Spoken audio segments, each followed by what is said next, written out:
What's up, YouTube? It's your boy Will Motivation, and today I got some bad news, but it's a learning experience. So I figured I would share it with you guys. One of my rental properties actually had a fire, and the fire was non-trivial, so it wasn't a small fire. It was a decent sized fire that actually required my tenants to move out of the house. And today we're gonna go check it out. I got the city coming in to do an inspection and do their thing. I don't know, how that's gonna turn out, but I've had the insurance companies called. Luckily my tenant had insurance, I had insurance, but today we're gonna learn about what you do when one of your rental properties has a fire. So let's go check it out.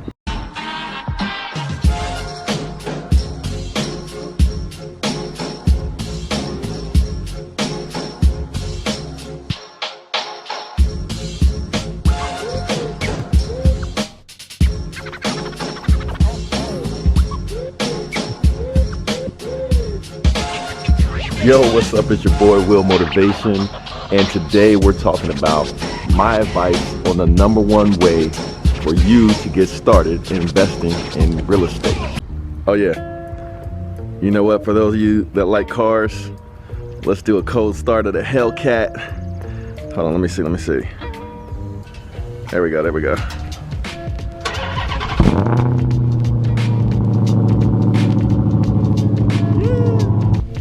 All right, just arrived to the property. So as you can see, I'll show you guys from the outside. The house is behind me. From the outside, it doesn't look so bad. You can't tell that there's, been a fire.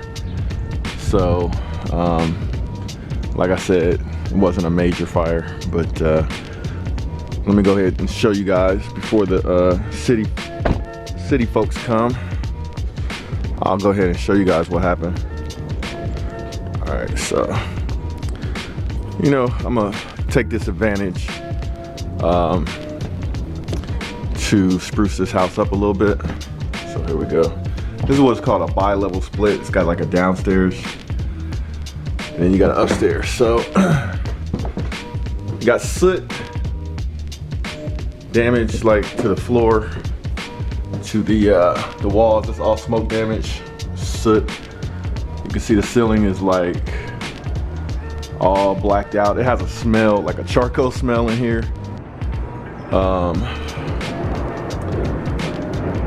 The fire happened in the kitchen, so the fire burned through the drywall a little bit, and of course smoked out the ceiling. But luckily, you just got a couple of charred trusses, but all the damage is right here.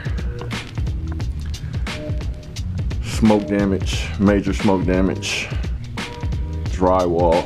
I got some electrical I'll have to check. There was an air fryer that was believed to have caused the fire, but you can see the fire burnt up all around here. So most fires, I do believe, happen in the kitchen. Start in the kitchen, I believe. So this is a learning experience. Have your tenants be careful.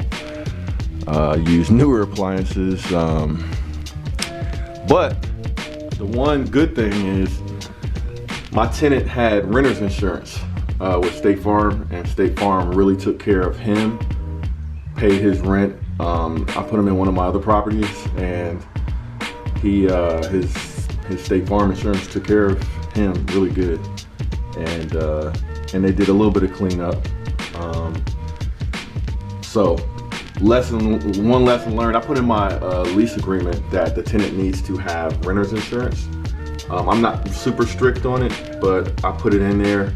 So if they're a good tenant, they'll follow that and they'll have renter's insurance, and it'll take care of some of their things. Now, my insurance is not going to take care of the tenant's belongings, but anything in here that I own, like the refrigerator, the stove, the stove is gone. I think they were checking that. My insurance is going to take care of that. Cabinets that got burned all up, microwave, and doing the repairs on all of this damage, smoke damage, and whatever has to be done, electrical damage. So my insurance is going to take care of that.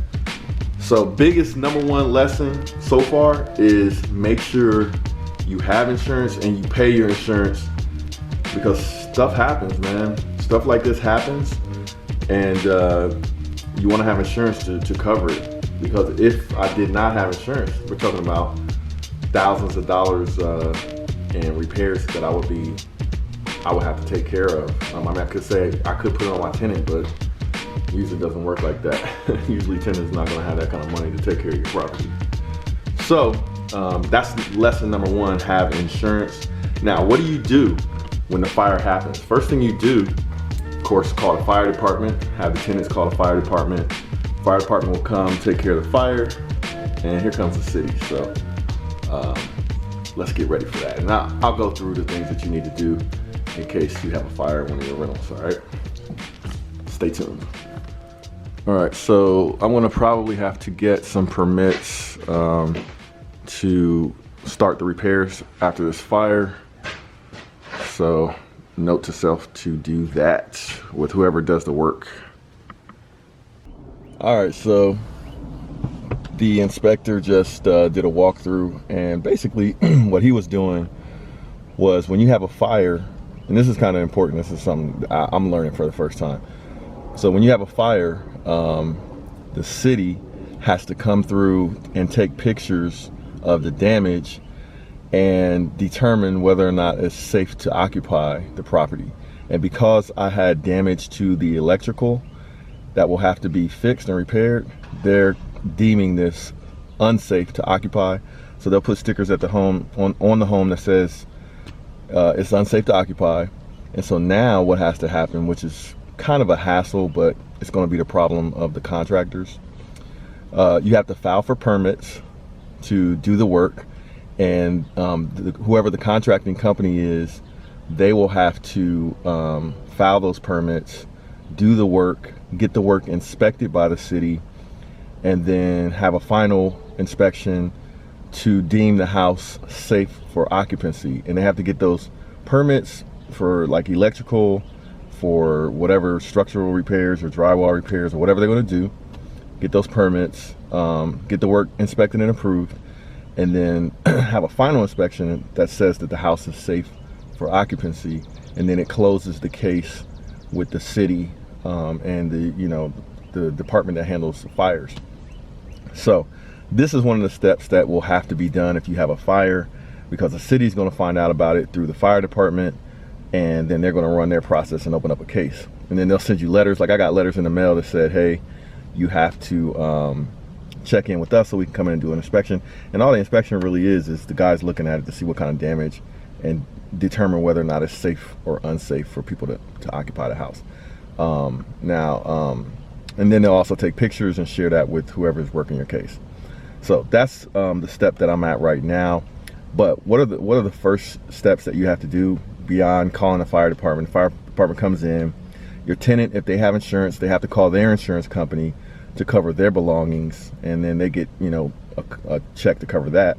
Then you call your insurance company as soon as possible, let them know that there was a fire, and then they'll send one of their adjusters out to come and take pictures, to look at the damages, and then open up a case to try to figure out what caused the fire. Because if it was like an appliance that has some type of faulty wiring or something like that, the insurance company will go after that appliance maker for causing the fire. And in this case, we had the fire department that said that there was like an air fryer or something that may have caused the fire, and so they were investigating that. And it took a while. Like this case has been open for about 2 months, if not a little bit longer. So so you call your insurance company, they open up a case, you meet with them, walk through the house, they take pictures of the damage, they investigate it. That's going to take a while. And then you get, after they investigate it, and you're cleared to have somebody go in there and get quotes. So a lot of times the insurance companies will have people that they work with that will give them a realistic estimate so that they know how much they're going to have to pay out. And so they'll refer you to have their people come in and get a quote. But then you can have your own people come in and give a quote, like whoever you're going to have to do the work, have them give you a quote, and you share that with the insurance company. And then the insurance company is going to work on getting you a check to cover all the expenses to get the house back in working order. So now, if you didn't have insurance, man, you'd be on your own. You had to pay for all of that stuff. And you know, the better the insurance company is, probably the faster stuff happens. So no comment on that. But yeah, so that's the process, man. You got to get your insurance involved. You got to find the contractors to do the work, get a quote. Your insurance company should write you a check to pay for it, or they'll write a check directly to the companies. Usually they write a check directly to you and then let you handle it.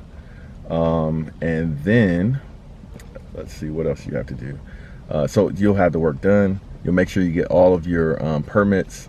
Make sure the contractors are doing that correctly, because you could get screwed if a contractor doesn't give you, doesn't go and get permits with the city, and then they do all the work, and then it's not safe to occupy, and somebody goes in there and starts living again.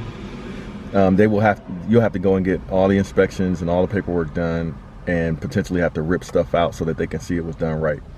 So you want to make sure you get a good contractor that's, you know, bonded, certified, all that good stuff, to take care of it properly, get the right permits, get it all inspected, and then you want to review that paperwork to make sure it's legit before you have a tenant move back in. All right, so that's what you have to do if you have a fire. It's not, I mean, you got to be careful too. If you go in there and the property's been damaged, then it might be unsafe for you to walk around the property, that kind of thing. People have gotten hurt falling through floors on the, you know, second stories because of the structural damage. So you got to be real careful if you have a fire. But it's not the end of the world. Just stay calm and try to handle things as fast as possible for your tenant, and for you to get back in the green, you know, earning rental income with your property. All right. So main thing though, if this is any kind of learning experience for you, is to have insurance on your property, period. Or else you're talking about, I mean, what if the house burned all the way down? I'd be having to build a house out of my pocket, and most people can't do that. And for me, it would be a hard, you know, super hardship as well to try to do that if I didn't have insurance. So luckily the fire wasn't too terrible, and they're about to start doing the work. So happy about that, and happy nobody got hurt. So shout out to my tenant for letting me know and working with me, being patient. All right, so you guys ask questions in the comments. Let me know what kind of videos you want to see me do next. This is Will Motivation, and almost signing out, but I want to just remind you guys, if you are enjoying these videos, hit the like button or the thumbs up button. If you want to learn more about investing in real estate, I do have a real estate course. You can actually take that course online. It's very organized, structured, and will teach you how to effectively manage flips and also rentals to make money and not lose money investing in real estate. So if you want to take that course, and I'm offering a discount for the first 50 students, so take advantage as soon as possible if you're interested. The URL is willmotivation.com/invest. That'll automatically give you the discount, and you can start taking the course. And I answer all questions related to the course material or related to investing in real estate, so you'll have me as a mentor as well. All right, this is Will Motivation signing out. Hope you enjoyed this video. See you in the next one. Yo, this is Will Motivation. Just wanted to say thanks for checking out this video. Make sure to hit that like button and subscribe if you haven't already. And also feel free to share this video with your friends and be a part of the movement. I'll check you guys out in the next video. Holla.